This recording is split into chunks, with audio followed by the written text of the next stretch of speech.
Assalamu alaikum wa rahmatullahi wa barakatuh. Welcome to another short Quran moment recorded on the 29th of August 2016, 26 Dhul Qa'dah 1437.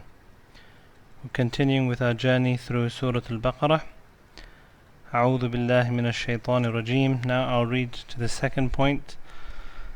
إن الله لا يستحي أن يضرب مثلا ما بعوضة فما فوقها فأما الذين آمنوا فيعلمون أنه الحق من ربهم وأما الذين كفروا فيقولون ماذا أراد الله بهذا مثلا.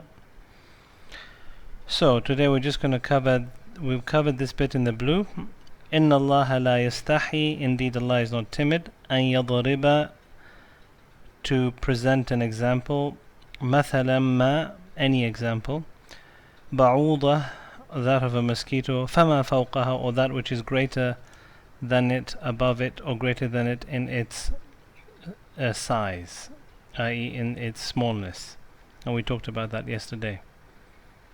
So now the ayah continues. It says, فَأَمَّا الَّذِينَ آمَنُوا. As for those who believe, who have iman, who have 100% belief that the Quran is from the Creator of the universe, the only God that exists. فَيَعْلَمُونَ, they know, أَنَّهُ, that it, al-haq, is the truth, min rabbihim, from their Lord. So we'll stop there. So the translation is here, and those who have believed, they know that it is the truth from their Lord. This word I want to concentrate on is amma. It's a useful word to know in the Quran. It occurs quite a few times. If you see amma occurs there and occurs here again, wa amma. So, and it's worth pointing out, whenever you have this amma, you see this fa. So let's give some examples in Arabic language to get an idea. We've got 3 sentences. The first one is this one. أما إن كنت مسافرا فعناية الله تحوطك.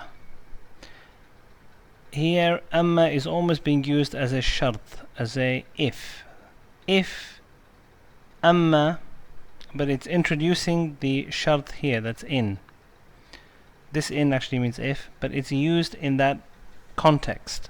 Amma, in kunta musafiran, if you are traveling, fa, then, inayatullahi tahutuka, the help of Allah will surround you. Okay? Let's look at another example. Now in this one, and this is the example that we have occurring in the ayah today, at-tullabu sunufun, the students are of different types. And now you want to show what the different types are. Here is how you use amma. فَأَمَّا الْمُجْتَهِدُ, as for, that's how you translate amma. So, as for the mujtahid, the hardworking, فَنَاجِحٌ, then he is successful. Now what's the second type of student? You said students are sunuf. وَأَمَّا اللَّهِ, but the student who is heedless, فَمُخْفِقٌ, he is fashil, he is a failure. So we use the word amma when we want to do something called tafsil, when we want to expound on something. Something we said at-tullabu sunuf, and it's not clear what the different types are. We just said they're types. We haven't specified, and then we are specifying. One is mujtahid, and then the mujtahid, what happens to them? They are successful. And one is lahi, heedless. What happens to them? They are mukhfiq, or failures. It can also sometimes be used to stress something.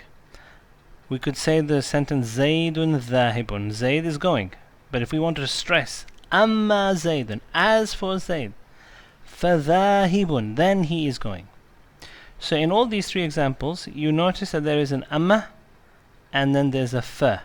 The bit after the fa is related to the amma. It's sort of giving, there's a connection between the two. فَأَمَّا الْمُجْتَهِدْ, as for the mujtahid, فَنَاجِعٌ, he is successful.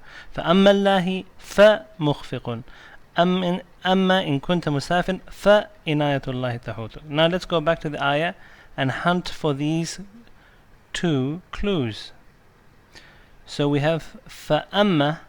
Now Allah subhanahu wa ta'ala said that He is not afraid or timid or ashamed to strike any example, such as a mosquito or something small or something bigger.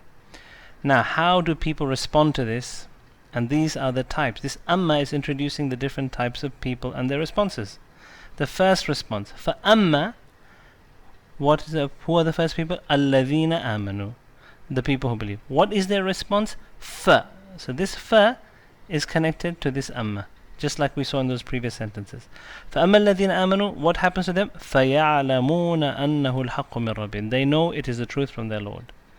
Who is the second type? وَأَمَّا, and as for الَّذِينَ كَفَرُوا, those who disbelieve, what happens to them? فَيَقُولُونَ مَاذَا أَرَادَ اللَّهُ بِهَذَا مَثَلًا, they say, what does Allah mean, what does Allah intend by this example? So this is where I want to stop today. So just to summarize, we met this word amma. We saw that it occurs always in conjunction with fa, and it is used for taking something that is unclear and specifying the different things that make up that thing. وآخر دعوانا أن الحمد لله رب العالمين.